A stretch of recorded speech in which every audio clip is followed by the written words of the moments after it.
All right, let's talk about the shooting now. The FBI director and the U.S. attorney are giving an update on those two National Guard members who were shot Wednesday just blocks from the White House. Let's listen in. Yesterday on Thanksgiving Eve at approximately 2:15, near 17th and I Streets in the northwest section of the district, near the Farragut West Metro Station, two uniformed guardsmen were ambushed in a brazen and targeted attack. A lone gunman opened fire without provocation, ambush style. Fellow guardsmen who were there responded immediately, engaging the suspect, neutralizing the threat, and subduing him at the scene. Thanks to the swift and coordinated response of the National Guard and the Metropolitan Police Department, no additional victims were harmed, and the scene was secured within minutes.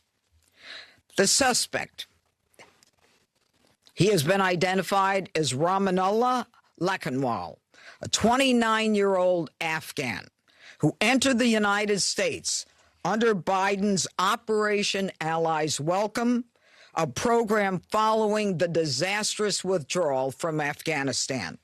So in other words, what they're saying is, if you're an American, right before we go to war in Venezuela, they want to announce, if you put your life on the line for America, we will never bring you, and things go sideways, we will not allow you into this country. And if we do, and anybody else commits a crime or an attack, we're going to collectively punish everybody who was a former American ally. America truly, like, working for America is just the most in foreign policy. How do people fall for this? I do think it's interesting how the National Guard community, like, guys, these are armed agents of the state being imposed on DC from a outside without invitation. This wasn't like a tour group that got shot up. Okay, let's be honest about what's going on here. And this is an escalation when you bring out uniformed service members onto the streets. People with grievances against these service members may attack, and it is creating tension in the community. Now, I think the attacker is a fucking insane lunatic, and this is not going to advance any kind of political objective, which I don't think it was an attempt to do. I think this was an individual person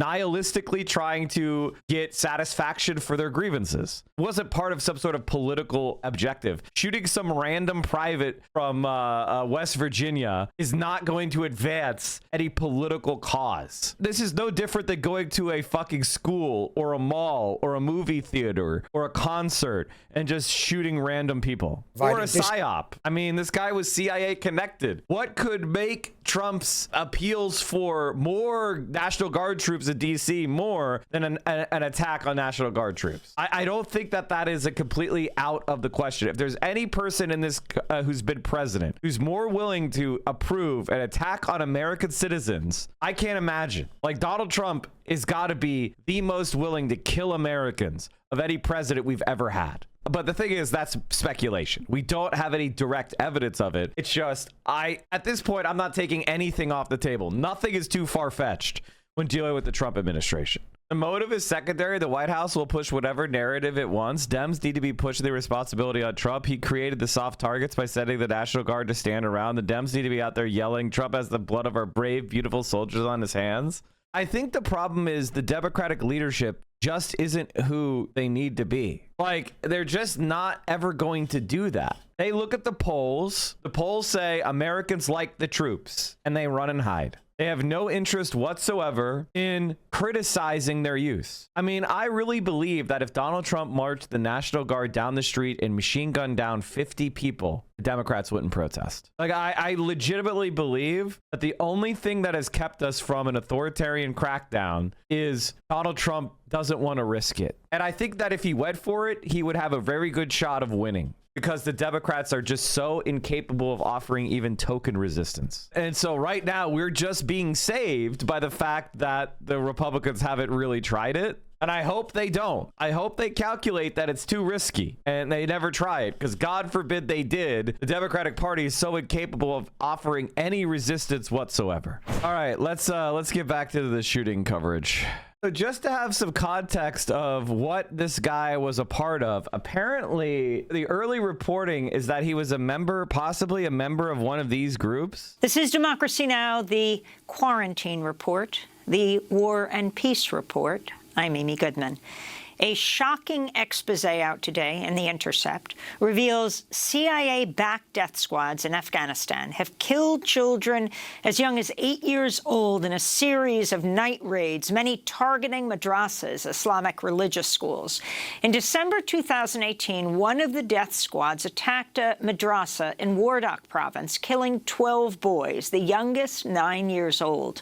The killers are believed to be from a CIA-trained and funded paramilitary unit known as 01.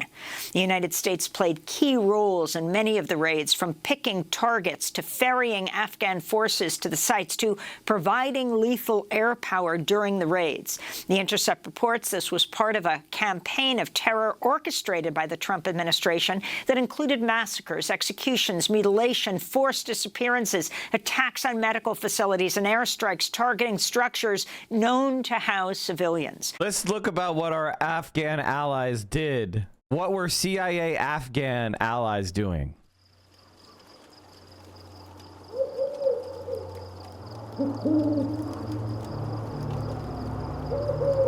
A raid is one of the most defensive and intrusive ways to place yourself in someone's life. To come to people's homes at night when they are most vulnerable in such a scary way.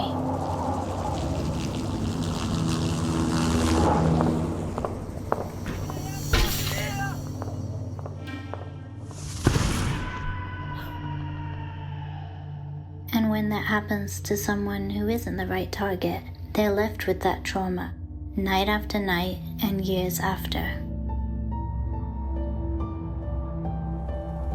It is a psychological strategy. The US knew that when they used it here in Afghanistan. When I was 2 years old, a night raid in Nangarhar province killed my sister and mother during the Civil War. My father was killed later in fighting. Days after September 11th, the first CIA officers touched down in Afghanistan, targeting the Taliban and Al-Qaeda. Over the past 2 decades, that strategy largely consisted of drone strikes, airstrikes, and night raids. I learned that the raid on her home was conducted by elite squadrons of Afghan special forces backed by the United States. They were known as the 0 units.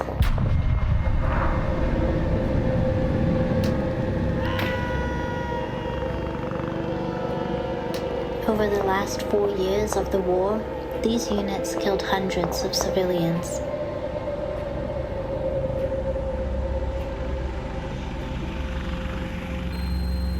They were overseen by the CIA, and their targets were selected using American intelligence. The intelligence was wrong. There was no single Taliban fighter among the dead. These killings happened at our hands.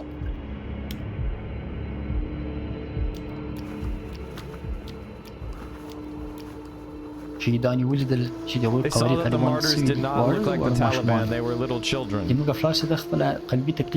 father already suffers from heart disease, and this tragedy has had a mental effect on him.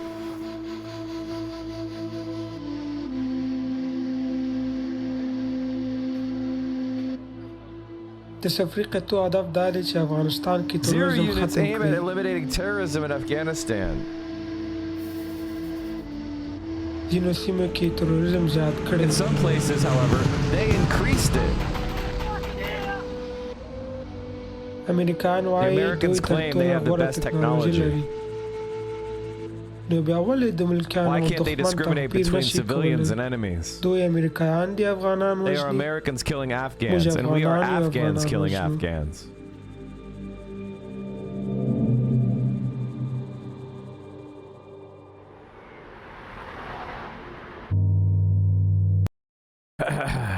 And this is why when these type of attacks happen, it is important that we recognize our own complicity in creating this violence. Oh, it turns out, Chad, I suspected that, and it appears that what I suspected is now confirmed. It's just dropped. What were the Afghan Zero units that the National Guard shooting suspect reportedly worked for? So it turns out that what was originally some of my speculation has now been confirmed. How do I keep doing it? How do I keep doing it? Sometimes it's just like, what the fuck, man? God, I was just saying that I thought this guy was a member of the CIA's Zero Unit Death Squads, and it turns out he is. The guy who shot the National Guard at DC was a former CIA agent, a member of the CIA Zero Unit Death Squad in Afghanistan. Not just any Zero Unit, the Kandahar Strike Force. They were the most active and professional forces trained and equipped by the CIA. All their operations were conducted under CIA command.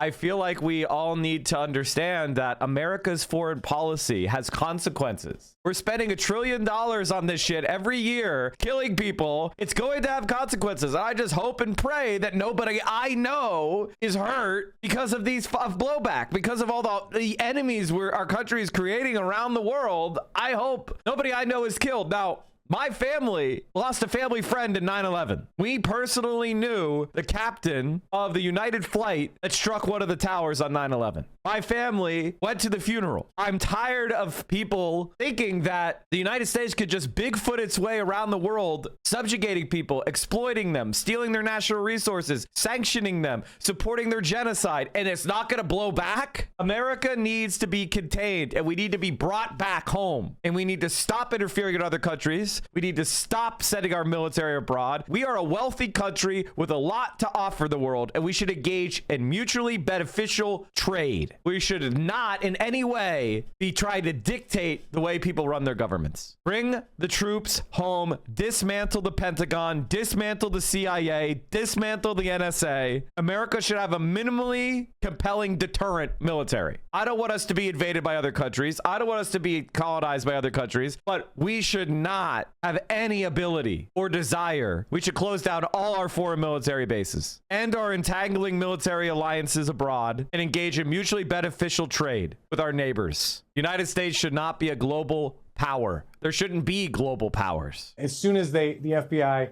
concluded that this was a targeted attack on uniformed members of the armed services, they took over the investigation from DC police, worked to identify the suspect, and now no doubt are going through his digital footprint, his social media accounts. It's not very complicated. He was a member of a death squad unit. He killed a bunch of civilians. America abandoned Afghanistan to the Taliban after being defeated. And he was brought to the United States where he was treated like subhuman trash. And the guilt got to him, and the hatred of America, it probably grew in his heart. He went and he fucking lashed out and shot at uniformed members of the military. It's not complicated. The guy, it's blowback.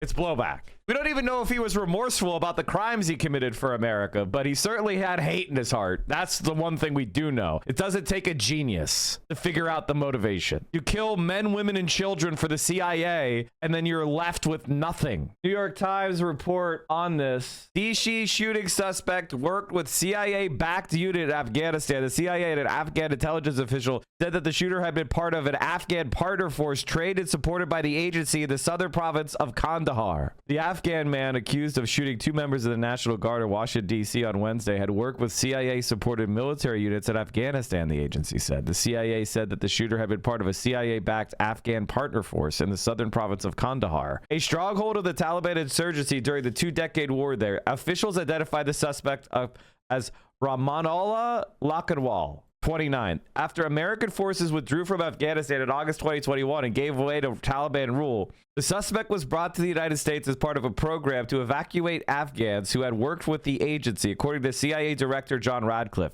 Mr. Lakhwal's affiliation with the CIA-supported unit was earlier reported by Fox News Digital. In the wake of the disastrous Biden withdrawal from Afghanistan, the Biden administration justified bringing the alleged shooter to the United States in September 2021 due to his prior work with the U.S. government, including the CIA, as a member of a partner force in Kandahar, which ended shortly following the chaotic and evacuation, Mr. Radcliffe said in a statement. So what? We're supposed to leave the death squad allies in Afghanistan? At the time, the CIA would have done his own vetting of him through a variety of databases, including the NCTC database, to see if he had any known ties to terror groups. The CIA did its own vetting and kept the identities of who they worked with secret. Among the databases CIA would run his name through before working with him would have been among several the NCTC database. He was clean. He was clean on all checks. This official added that the U.S. government has been doing continuous annual vetting since Afghans' arrival in the U.S., especially in the wake of a failed terror plot disrupted before the election last year in Oklahoma, which involved an Afghan evacuee. Wow, I can't believe blowback is happening. Yes, he may have been 15, but it was common at that time for Afghans to forge birth certificates to appear to be 18 or older before applying to work with the U.S. government. The U.S. hired child soldiers for their death squad.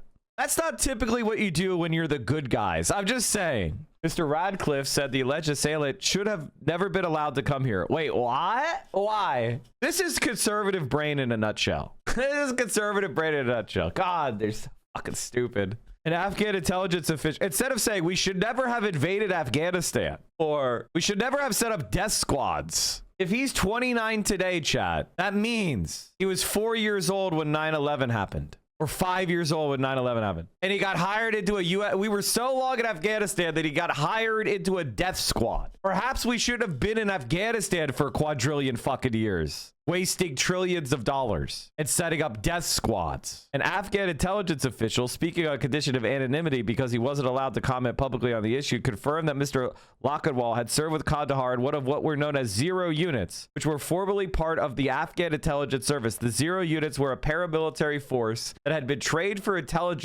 nighttime raids targeting suspected Taliban members and were accused by human rights groups of widespread killings of civilians. The intelligence official said that one of Mr. Lockwood's brothers was the deputy commander of the Zero unit in Kandahar, which was known as 03. The Afghan units, trained and supported by the CIA, played an important role in the American evacuation as the Taliban drove out the U.S.-backed government in 2021. While many Afghan military units dissolved in the face of the Taliban takeover, the CIA's partners remained operational and helped bring U.S. citizens and Afghans who had worked with American forces to Kabul to be evacuated out of the country. Mr. Lockwood grew up in a village in the eastern province of Khost. A childhood friend who asked to be identified only as Mohammed because he feared Taliban reprisals said Mr. Lockwood had suffered from mental health issues and was disturbed by the casualties his unit had caused. Mohammed said that he had last seen Mr. Lockwood a few weeks before the Taliban takeover in 2021 when he came to Khost to marry his second wife. Mr. Lockwood had started smoking weed, he said,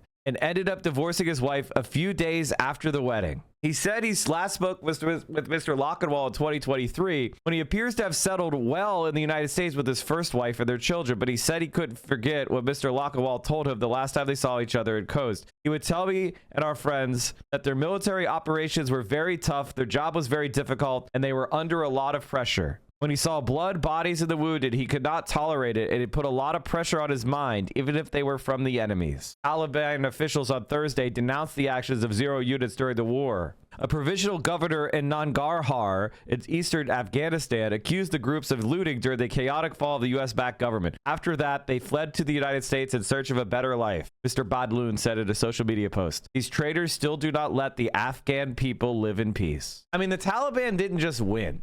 They absolutely crushed the United States. Like, it is fucking crazy, dude.